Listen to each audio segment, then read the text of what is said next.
وبركاته.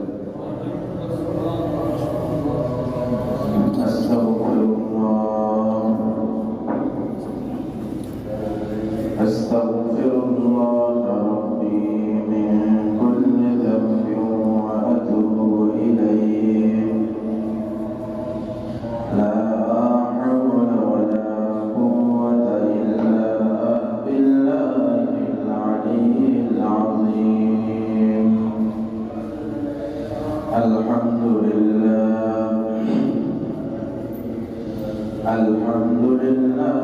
نحمده ونستعينه ونستغفره ونعوذ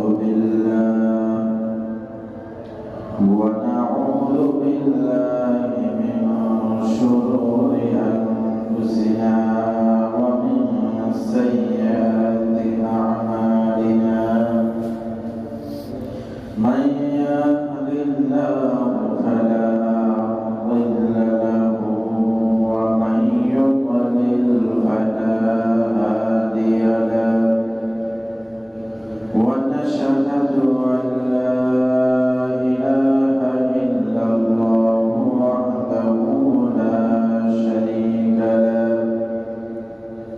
ونشهد أن محمدا عبده ورسوله الذي أرسله بالحق بشيرا ونذيرا وداعيا إلى الله بإذنه وسراجا منيرا. فقد قال الله تعالى في كلامه المجيد وفي فرقانه الحميد.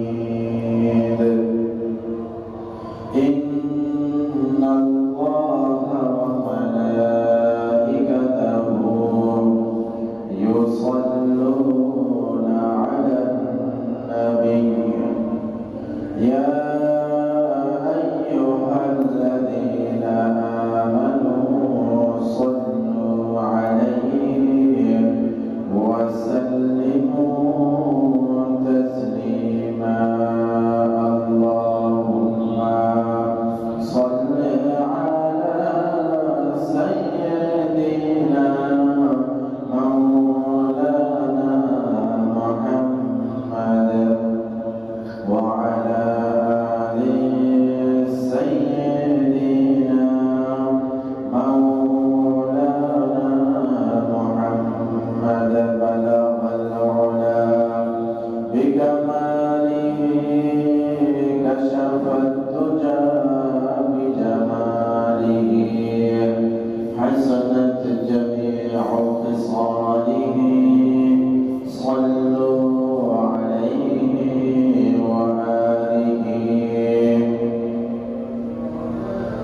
আলহামদুলিল্লাহ, আমরা সর্বপ্রথম সে মহান আল্লাহ তাআলার দরবারে শুকরিয়া আদায় করি যে মহান আল্লাহ তাআলা আমাদেরকে আজকের মতো এমন একটি মহিমান্বিত মাসের প্রথম জুমায় আল্লাহর ডাকে সাড়া দিয়ে যথা সময়ে মসজিদে আসার বসার তৌফিক দান করেছেন। সে আল্লাহ তাআলার দরবারে অন্তরের অন্তঃস্থল থেকে শুকরিয়া আদায় করে সকলেই কালিমাতুশ শুকর করি আলহামদুলিল্লাহ। দরুদ ও সালাম পেশ করি বিশ্বমানবতার বিশ্বমুক্তির দূত, বিশ্বমানবতার আলোর দিশারি, পথহারা মানুষকে যিনি সত্যিকার অর্থে আলোর পথ দেখিয়েছেন, বিশ্বনেতা বিশ্বনবী, সেই মহান মানবের প্রতি দরুদ ও সালাম পেশ করে সকলে বলি সাল্লাল্লাহু আলাইহি ওয়াসাল্লাম। সুপ্রিয় হাজিরিন, আজকে আরবি এমন একটি মাসের আগমন হয়েছে আমাদের কাছে, যে মাসটি আসলে পরে আমাদের প্রিয় নবী হযরত মুহাম্মদুর রাসূলুল্লাহ সাল্লাল্লাহু আলাইহি ওয়াসাল্লাম নিজেকে গুছিয়ে নিতেন, রমজানের প্রস্তুতির জন্য নিজেকে আমলের দিক থেকে, কল্যাণকর কাজের দিক থেকে বেশি বেশি আমল করার জন্য, কল্যাণকর কাজগুলো করার জন্য মনস্থির করতেন। সেই মাসটি হল রজব মাস। এই রজব মাসের জন্য আমরা অপেক্ষা করি, আর যখন রজব মাস আসে নবীর শিখানো দোয়া আমরা সকলে করি, তখন আমরা সবাই আল্লাহ তাআলার কাছে এই মর্মে প্রার্থনা করি, আল্লাহুম্মা বারিক লানা ফি রজব ওয়া শাবান ওয়া বাল্লিগনা রমাদান।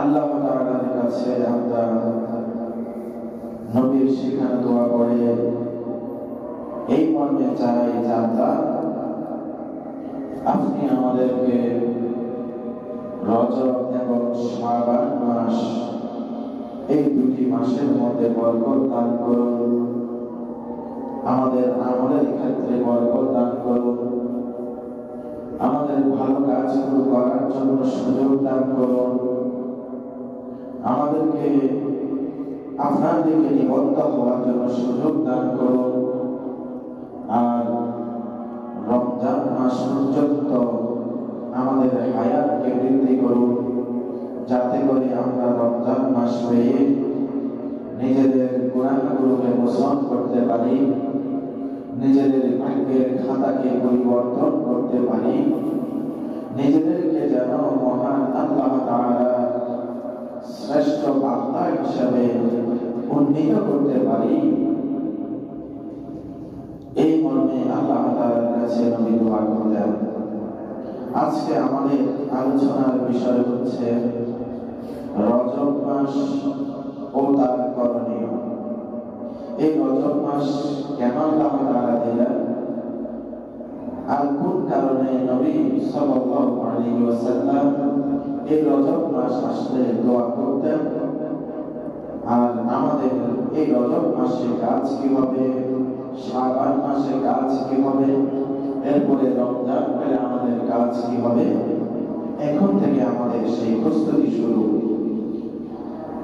সুবহানাকা লা ইলমা লানা ইল্লা মা আল্লামতানা ইন্নাকা আনতাল আলিমুল হাকীম। মহান আল্লাহ তাআলার কাছে আমরা শক্তি, সামর্থ্য, ভালোবাসা এবং আল্লাহ তাআলার অনুরোধগুলো চেয়েছি, যাতে করে আল্লাহ তাআলা আমাকে এমন কিছু বলার তৌফিক দেন, যে বলার মাধ্যমে আমার এবং আপনাদের সকলের আমলের ভাগ্যের পরিবর্তন হয়। আমরা বলি আমিন।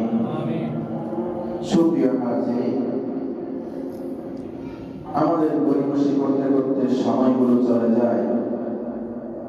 আপনারা যদি দেখেন, খুতবার প্রতিটি কথা শুরু থেকে যদি না শোনা হয়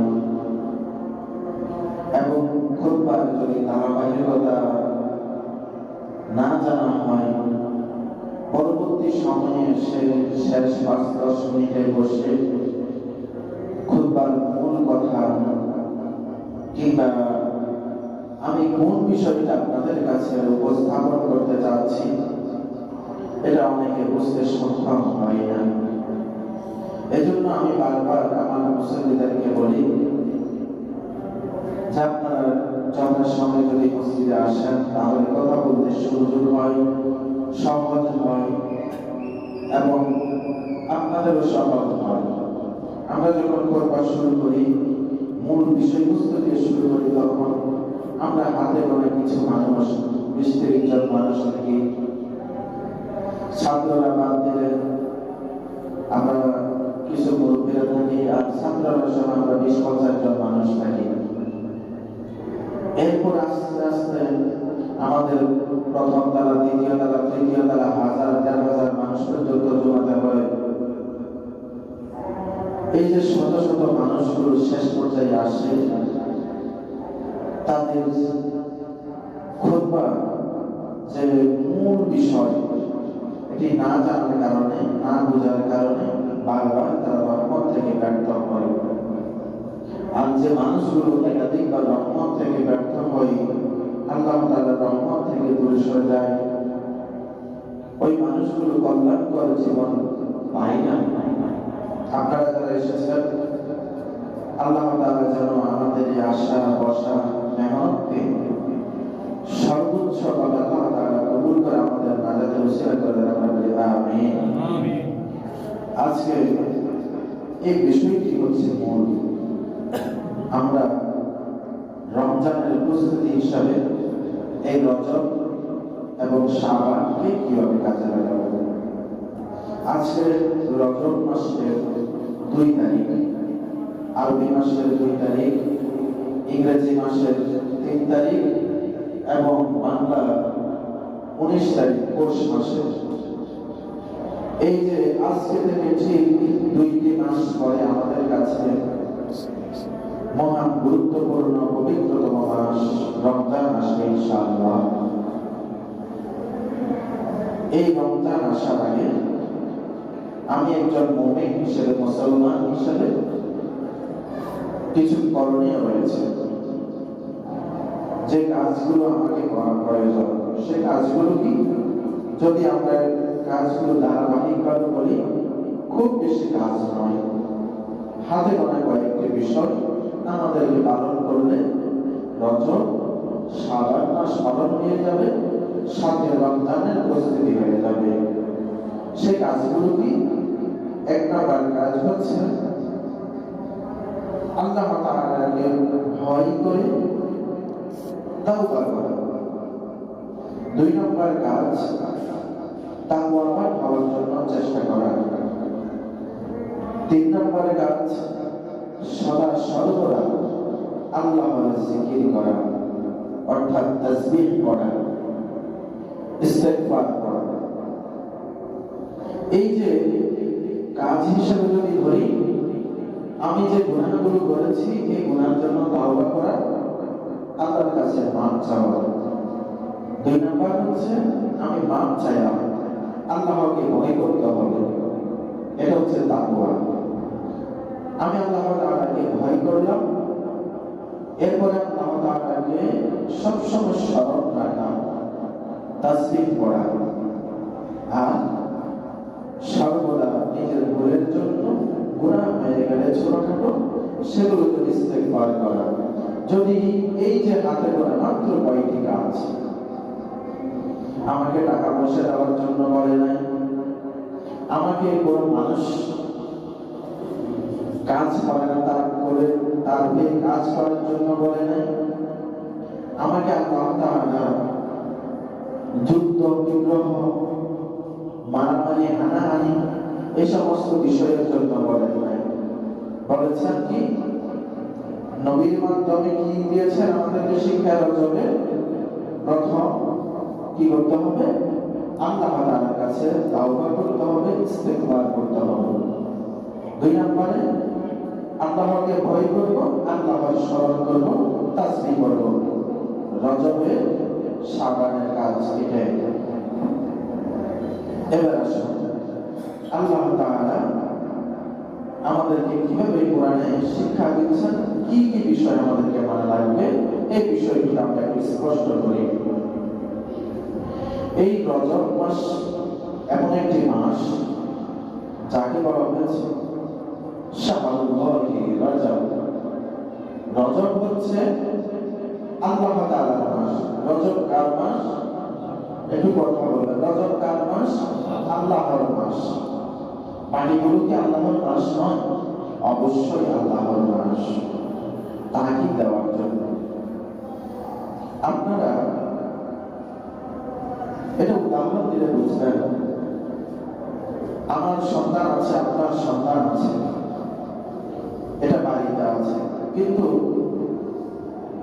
আপনি যখন পথে চলতে যান, আপনার বাতুসপুত্র কিংবা এলাকার কোনো ছেলে যদি বিপদে পড়ে বা তার সাহায্যের প্রয়োজন হয়, তখন আপনি বলেন এ আমার সন্তান, এভাবে কথা বলেন না কেন? আসলে কি সে আপনার সন্তান না? সন্তানের মতো, সেও সন্তানের মতো, অর্থাৎ আপনার ভাই, চাচাতো ভাই, খালাতো ভাই, আত্মীয় পাড়া পড়শি একজন ছেলেকে আপনি বললেন আমার ছেলে।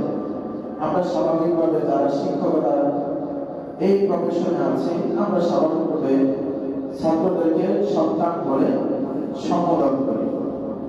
তো তাই বলে কি তারা আমার সন্তান না? তারা আমার সন্তান ওই দৃষ্টিকোণ থেকে যে তাদের অভিভাবক হিসেবে আমি তাদের বাবার আসনে বসেছি, বাবার মতো।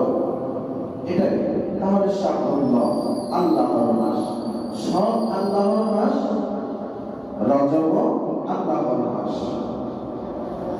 তো রজব যেহেতু আল্লাহর মাস, বাকিগুলো কি আল্লাহর মাস নয়? হ্যাঁ, আল্লাহর মাস। কেন বলা হয়েছে? যাতে গুরুত্ব দেওয়া হয়। যাতে কি দেওয়া হয়? গুরুত্ব দেওয়া হয়। এই গুরুত্বটা কেন?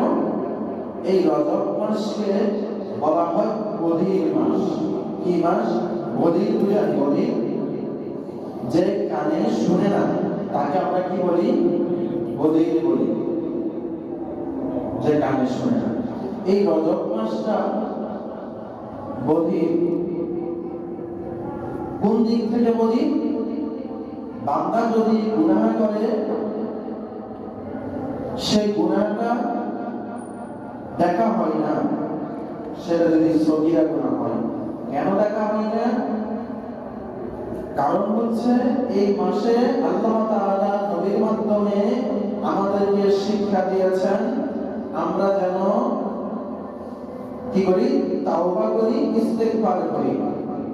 তো কেউ যদি ছোটখাটো গুনাহ করে থাকে আর সেই গুনাহের জন্য যদি ইস্তেগফার করে, তাহলে তার গুনাহটা কি আর থাকে? থাকে না।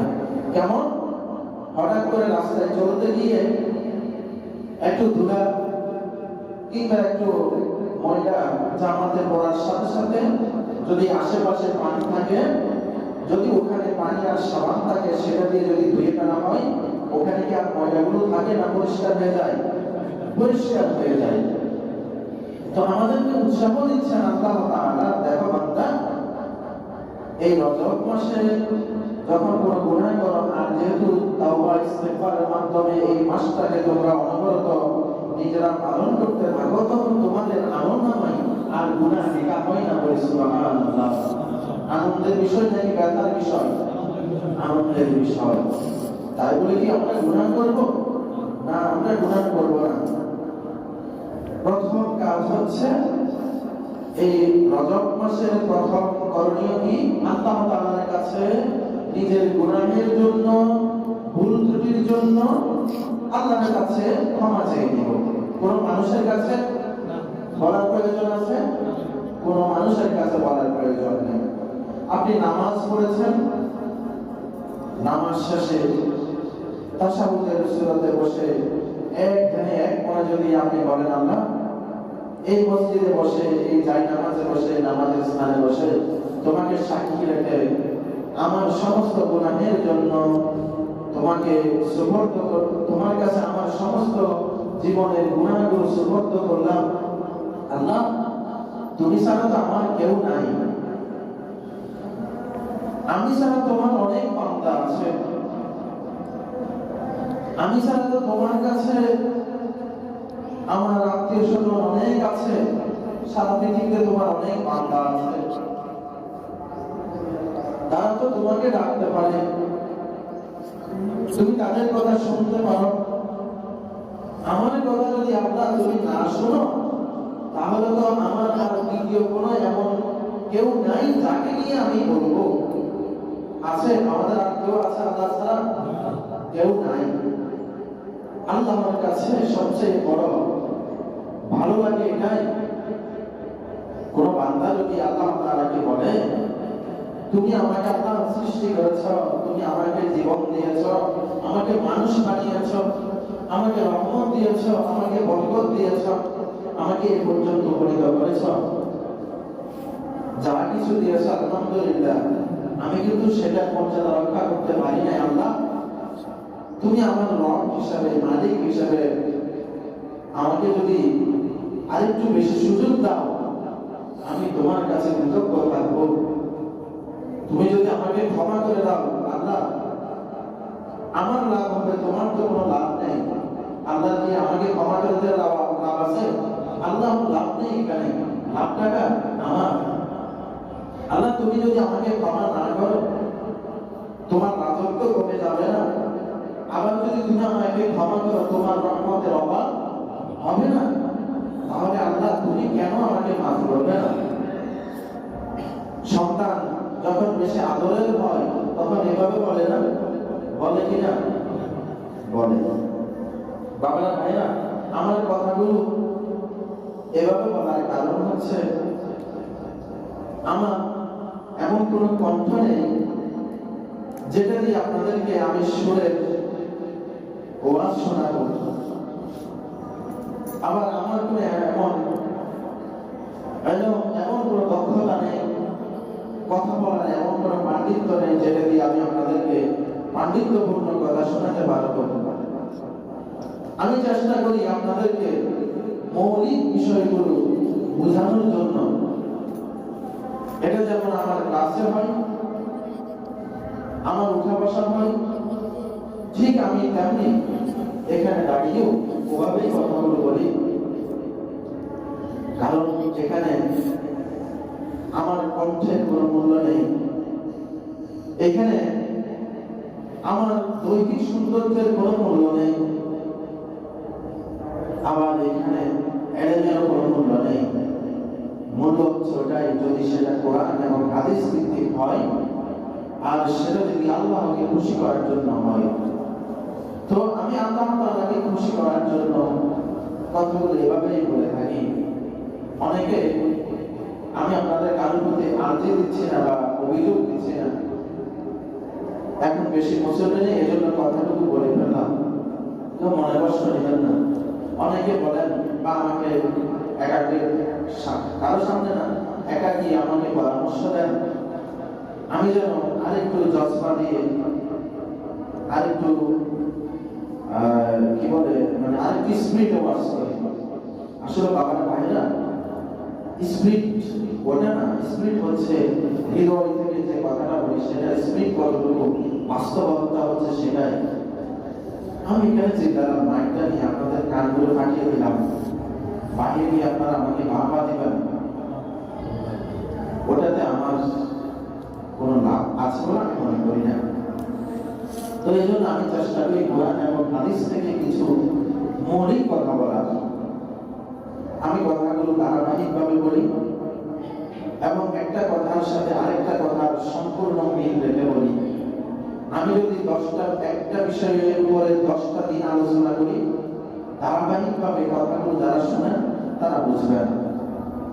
আমি আমার কথাগুলোকে ব্যক্তিগত সংরক্ষণ করে রাখি। আমি আমার নিজেরগুলোকে ভুল সুন্দর যাচাই করে থাকি, কারণ একদিন এই কথাগুলোর জন্য আল্লাহ তাআলার দরবারে আমি বিচারের সম্মুখীন হব। আমাকে প্রশ্ন করা হবে আপনাদেরকে সামনে নিয়ে, যে তুমি যে বান্দা আমার কথাগুলো বলেছ মসজিদে দাঁড়িয়ে, আমার মুসল্লিদেরকে, আমার বান্দাদেরকে বলেছ, তোমার মুসল্লিদেরকে, তার মধ্যে তোমার আমল কতটুকু ছিল, তার মধ্যে তোমার খরুসিয়ত কতটুকু ছিল, তার মধ্যে তুমি আমার বান্দারা আমার দিকে ফিরে আসার জন্য কতটুকু ছিল। সেদিন আমার হৃদয়টাকে আপনাদের সকলের সামনে টিভির পর্দার মতো করে দিবে, আমার কিছু বলার প্রয়োজন হবে না।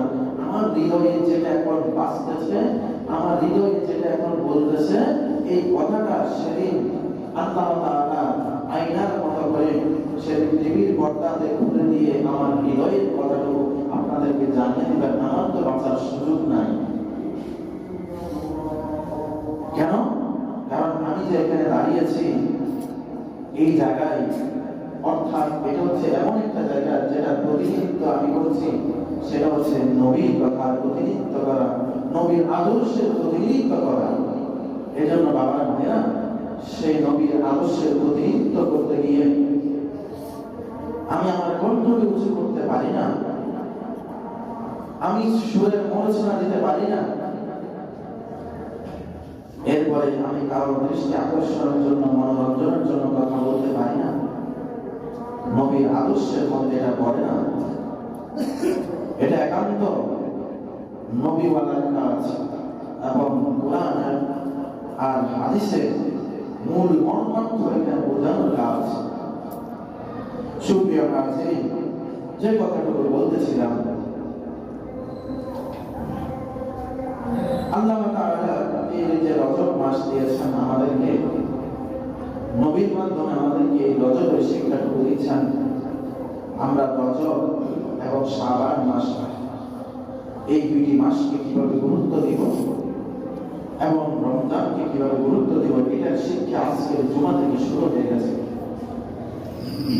প্রথম শিক্ষা হচ্ছে এই মুহূর্তে বসে নিজের মনে মনে আমার আপনার বিগত জীবনে যত গুনাহ হয়েছে, সমস্ত গুনাহের জন্য আল্লাহ তাআলার কাছে তাওবা করা, হাজিরি দেওয়া, স্বীকারোক্তি দেওয়া।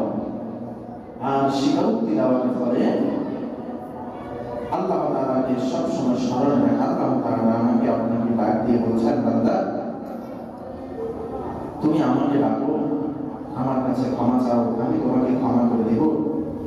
আল্লাহ তাআলা সূরা নূরের 31 নং আয়াতে এভাবে বলছেন, ওয়াতুবু ইলাল্লাহি জামিআ আইয়ুহাল মুমিনুনা লাআল্লাকুম তুফলিহুন। এখানে আল্লাহ খুব চমৎকার আকর্ষণ রেখে আমাকে আপনাকে তাওবার দিকে, নিজের গুনাহের জন্য হাজির দেওয়ার ব্যাপারে স্পষ্ট করে উৎসাহ দিচ্ছেন, সরাসরি উৎসাহ। আল্লাহ তাআলা সরাসরি আমর দিচ্ছেন, আদেশ করছেন, তুবু ইলাল্লাহ, তোমরা আল্লাহ তাআলার কাছে তাওবা করো। এরপর আল্লাহ তাআলা বলছেন, আইয়ুহাল মুমিনুন, ও হে মুমিনগণ। প্রথমে আল্লাহ তাআলা বলছেন তোমরা তাওবা করো, ও হে মুমিনগণ, লাআল্লাকুম তুফলিহুন, যাতে তোমরা সফল হতে পারো। তাহলে সফল হওয়ার জন্য দেখেন আল্লাহ তাআলা কি করে বলেছেন, সফল হওয়ার জন্য আমাদেরকে ডাক দিচ্ছেন। যদি তোমরা সফল হতে চাও, তুবু ইলাল্লাহি জামিআ, সবকিছু নিয়ে আল্লাহর কাছে হাজিরি দাও।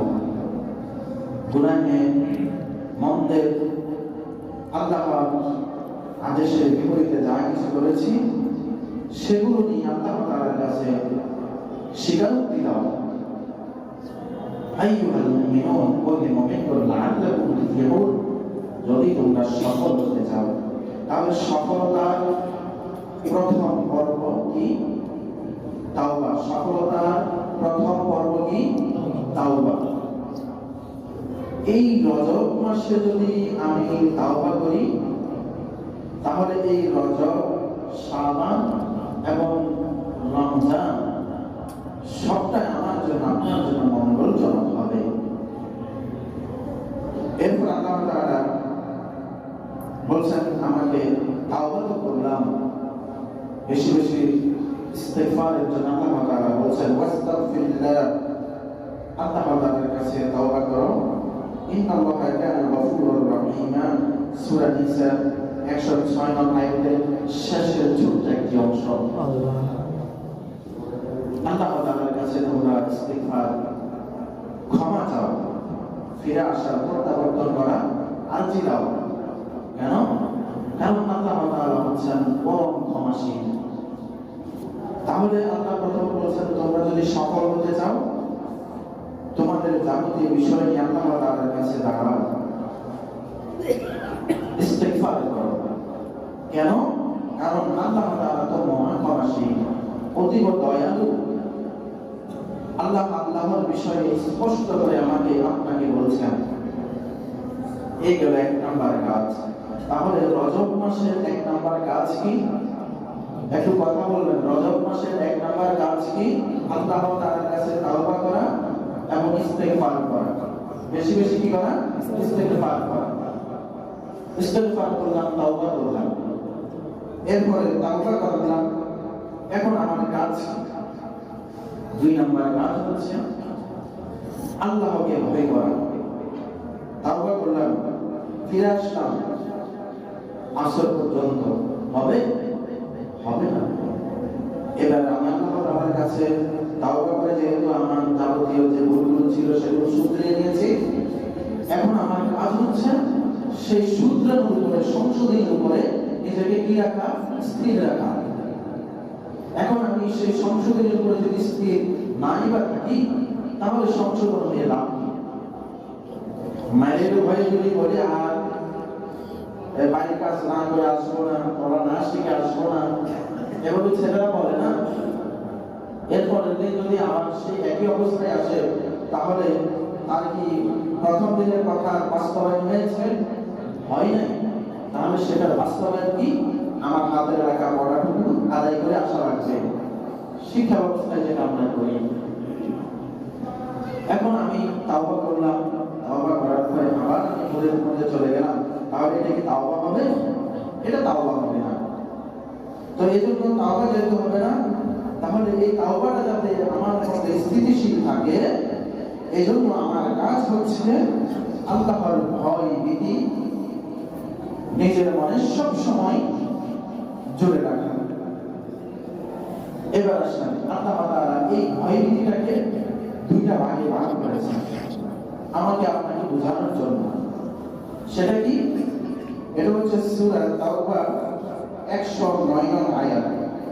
এই আয়াতে আল্লাহ তাআলা পাঁচ কথাগুলো বলেছেন। أَمَّنْ أَسَّسَ بُنْيَانَهُ عَلَى تَقْوَى مِنَ اللَّهِ وَرِضْوَانٍ خَيْرٌ। এটা হচ্ছে একটা পাঠ। এই পাঠ আল্লাহ তাআলা কি বলেছেন? আল্লাহ তাআলা প্রশ্ন করেছেন আমাকে আপনাকে জাগরণ করার জন্য। স্বাভাবিকভাবে প্রশ্ন কেন করা হয়? প্রশ্ন করা হয় আমার সেন্স কাজ করে কিনা, আমার যে শক্তি আছে কথা বলা, লেখা, উপস্থাপন করা, এই শক্তিটুকু যথাযথভাবে কাজ করে কিনা, এটার জন্য প্রশ্ন করা হয়। আরেকটা প্রশ্ন করা হয় জানার জন্য, বোঝার জন্য। আল্লাহ তাআলা আমাকে আমার কাছ থেকে কিছু জানবেন, বুঝবেন না। আল্লাহ তাআলা আমার অচেতন, আমার যেই সেন্স নষ্ট হয়ে গেছে, যে শক্তি আমার কাছ থেকে চলে গেছে, বোধ শক্তি চলে গেছে, ওই বোধ শক্তিটা ফিরিয়ে আনার জন্য আল্লাহ তাআলা প্রশ্ন করছেন। আম্মান আসাসা বুনিয়ানাহু আলা তাকওয়া। সহজে যদি বলি, এভাবে বলা যায়, যেই ব্যক্তি তার জীবনকে গঠন করেছে তাকওয়ার উপরে,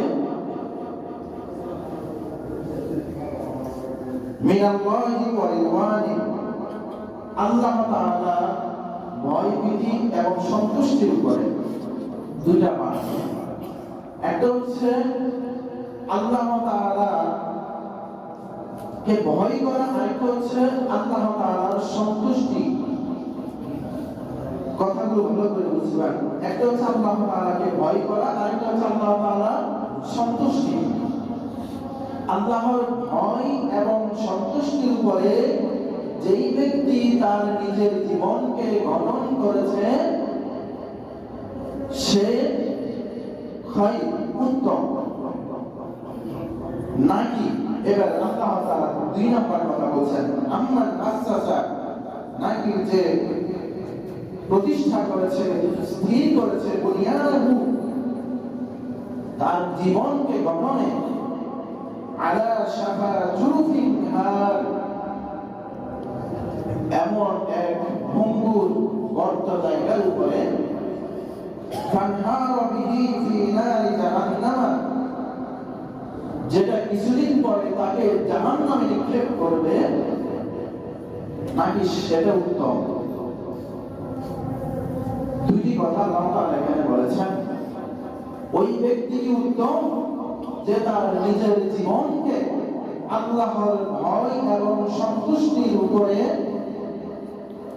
নির্মাণ করতে পেরেছে, নিজের জীবনকে গঠন করতে পেরেছে, সে উত্তম? নাকি ওই ব্যক্তি উত্তম যে ব্যক্তি এমন একটি জায়গায় ঘর করলো যে ঘরটার নিচে রয়েছে সুড়ঙ্গ, খালি ফাঁকা জায়গা, আর সেই ঘর কিছুদিন পরে ভেঙে ওই গর্তে পড়ে গেল, আর ওই গর্তটা হচ্ছে জাহান্নামের গর্ত? নাকি ওই ঘরটা উত্তম যে ঘরটা ওই রকম গর্তের উপরে নির্মাণ করেছে? নাকি ওই ঘর উত্তম হবে যে ঘরটা সুন্দরভাবে ভালো জায়গায়, স্থির জায়গায়, যেখানে ঘর দিলে পড়বে না, ভাঙবে না, ডুববে না, নষ্ট হবে না, ওই রকম জায়গায় ঘর করেছে, সেটা উত্তম? কোন ঘরটা উত্তম? এই কথাটা আল্লাহ তাআলা কোন দৃষ্টিকোণ থেকে উদাহরণ দিয়েছেন বুঝেন? আমাকে আপনাকে উদাহরণ দিচ্ছেন একেবারে আমার আপনার জীবনের কাছাকাছি। বান্দা, যে মানুষটা তার জীবনকে সুন্দর সাগরী আল্লাহমুখী করেছে, আল্লাহর সন্তুষ্টির উপরে রেখেছে, আল্লাহকে ভয় করে চলেছে, তাকওয়া অর্জন করে চলেছে, সে উত্তম হবে না?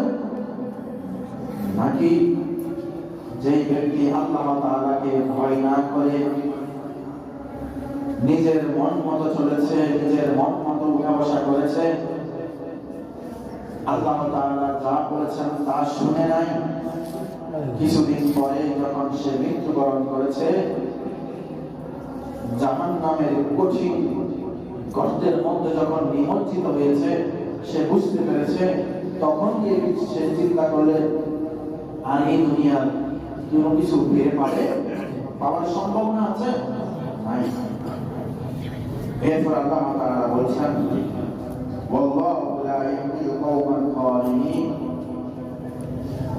সম্মানিত হাজির, মসজিদের জন্য কালেকশন হচ্ছে, আপনারা আপনাদের অবস্থান থেকে মসজিদের জন্য সর্বোচ্চ সহযোগিতা এবং সম্মান প্রদর্শন করুন এবং কথাগুলো বোঝার চেষ্টা করুন। আল্লাহ তাআলা এরপরে বলছেন, ওয়াল্লাহ, আল্লাহ শপথ করছেন নিজের নামে যে, লা ইয়াহদিল কওমাল যালিমিন, আল্লাহ তাআলা অবুঝ কোন মানুষকে, যে জুলুম করে নফসের প্রতি, যে জুলুম করে নিজের প্রতি, ওইরকম জুলুমকারী মানুষকে আল্লাহ তাআলা হেদায়েত দেন না। তাহলে দেখেন, সফলতার মূল মন্ত্র হচ্ছে তাওবা। আর যে তাওবা করে না, আল্লাহ তাআলা তাকে কি করেন না? হেদায়েতের পথে আনেন না। ভালো করে বুঝবেন। এই রজব মাসের শিক্ষা হচ্ছে এটাই, আমাকে ফিরে আসা লাগবে রজব এবং শাবানের ভিতরে, যাতে আমি রমজানে সম্মান, ভালোবাসা, মর্যাদা সবটুকু অর্জন করতে সক্ষম হই।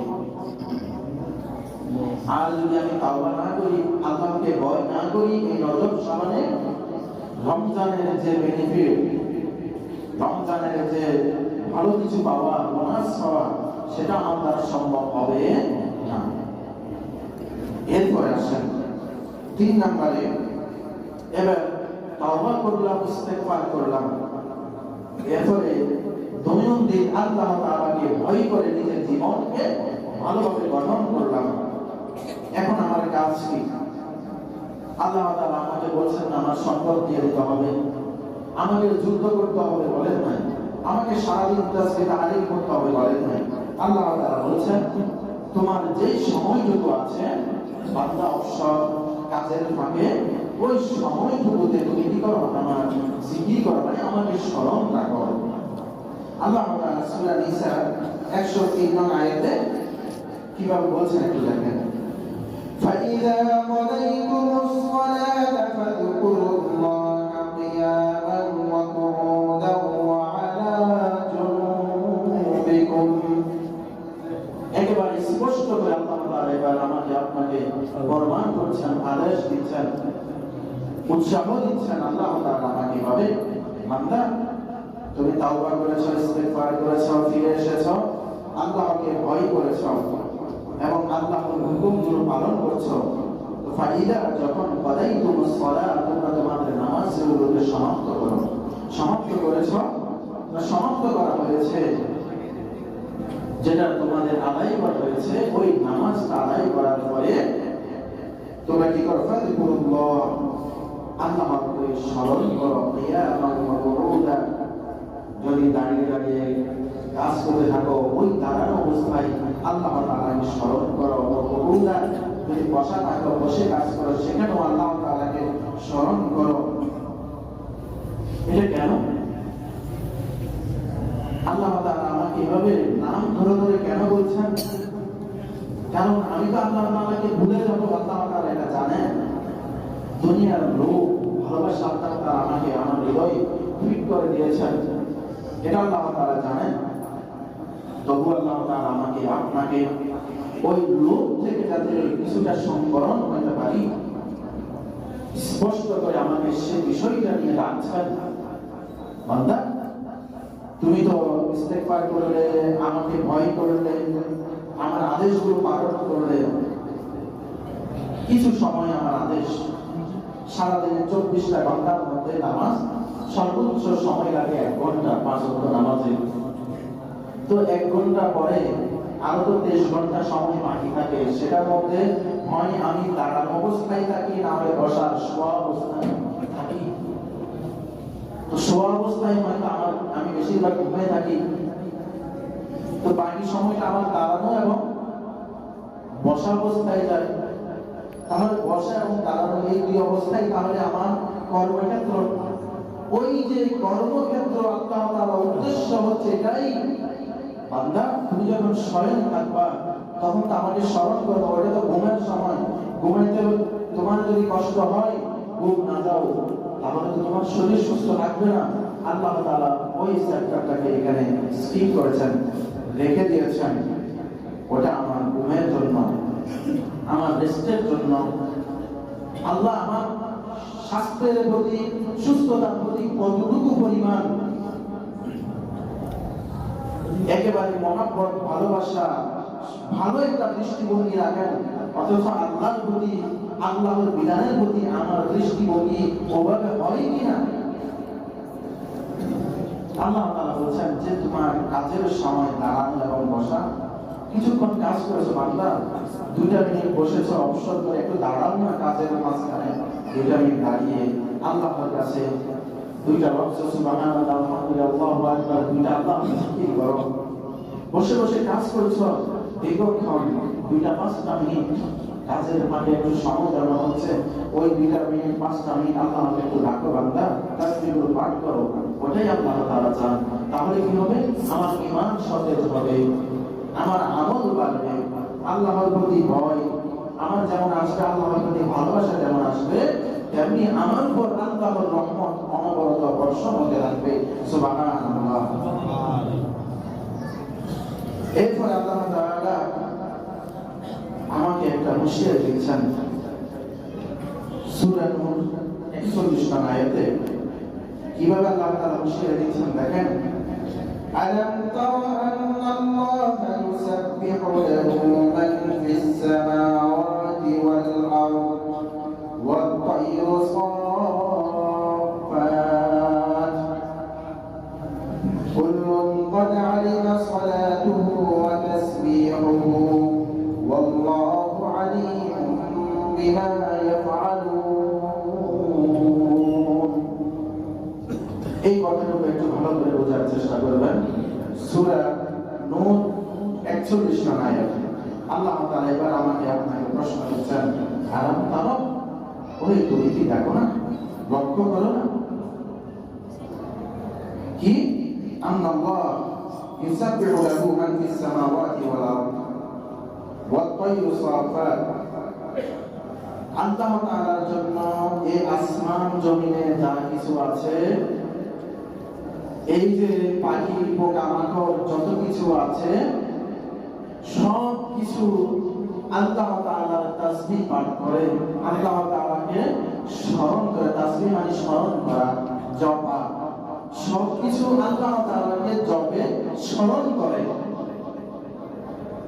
আবার আল্লাহ তাআলা কি বলে দেখেন, এটা বলতে আল্লাহ তাআলা বলা শেষ করে দিতে পারতেন, আল্লাহ এটা নিয়ে শেষ করে না, আবার বলতেছেন কুল্লুন, প্রত্যেক আমরা মানুষ ছাড়া বাকি যা আছে সব কিছু, এই প্রত্যেক কথা আলিমা তারা জানে।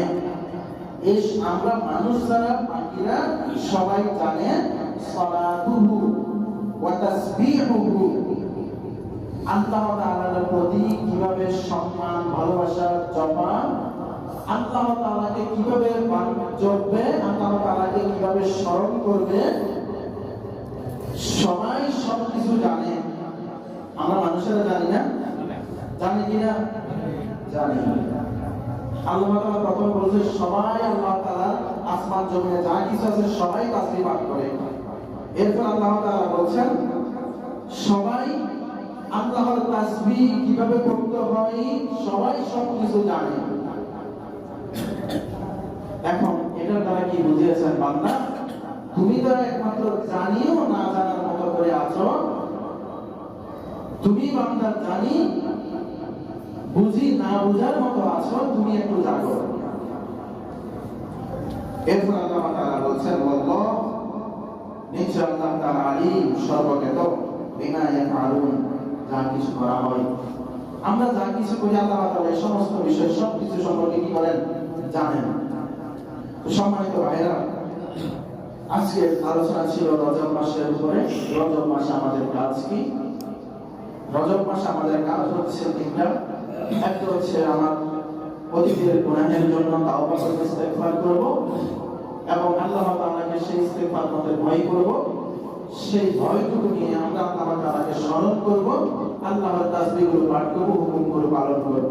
এই তিনটা কাজ যদি আমরা করতে পারি তবেই আমরা সফল কাম হবে ইনশাআল্লাহ। আল্লাহ তাআলা যেন আমাদের সবাইকে সফলতার সর্বোচ্চ মঞ্জিলে আরোহণ করেন, তৌফিক দান করেন, আমরা বলি আমিন। সম্মানিত হাজিরিন, একটি সুসংবাদ। নয়নফুলিবাসী সদর পৌর বিএনপির সহসভাপতি ও ৮ নং ওয়ার্ড বিএনপির সভাপতি জনাব রমজান আলীর পিতা মোহাম্মদ নুরুল ইসলাম ইন্তেকাল করেছেন। ইন্না লিল্লাহি ওয়া ইন্না ইলাইহি রাজিউন। ওনার জানাজা বাদ জুমা কেন্দ্রীয় মাঠে অনুষ্ঠিত হবে, আপনারা সবাই জানাজাতে যাবেন। আল্লাহ তাআলা যেন আমাদের সবাইকে এই কথাগুলো বুঝে আমল করার জন্য তৌফিক দান করেন, আমরা বলি আমিন। ওয়া আখিরু দাওয়ানা আলহামদুলিল্লাহি রাব্বিল আলামিন। আসসালামু আলাইকুম ওয়া রাহমাতুল্লাহ। যারা সুন্নাত পড়েন